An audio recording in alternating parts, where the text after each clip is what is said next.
28 nëntori I këtij viti solli në Vlorë një atmosferë festive dhe solemne, duke bërë bashkë shqiptarët nga të gjithë trevat për të festuar historinë dhe pavarësinë e vendit. Ceremonia qendrore filloi me ngritjen e flamurit kombëtar në sheshin kryesor, ku morën pjesë presidenti I Shqipërisë Bajram Begaj, homologja e tij nga Kosova Vjosa Osmani, kryeministri Edi Rama dhe kryetari I Kuvendit Niko Peleshi.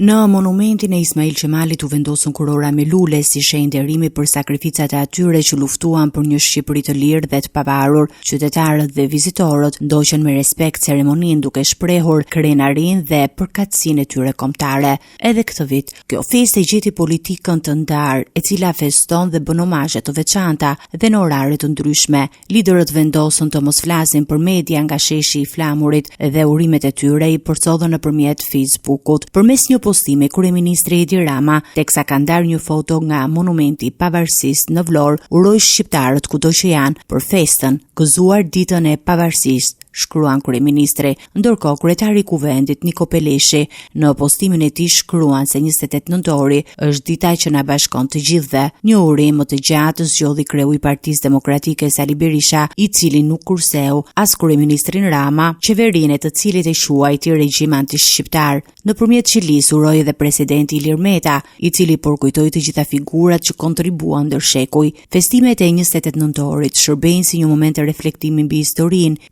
identitetin dhe sakrificat e shqiptarëve, duke kujtuar jo vetëm ngjarjet e vitit 1912, por edhe figurat e shquara që kanë kontribuar në lirinë dhe pavarësinë kombëtare, përfshirë komandantin Adem Jashari. Për shqiptarët, kjo ditë është një simbol I krenarisë kombëtare, I unitetit dhe angazhimit për të ndërtuar një të ardhme të qëndrueshme dhe të lirë.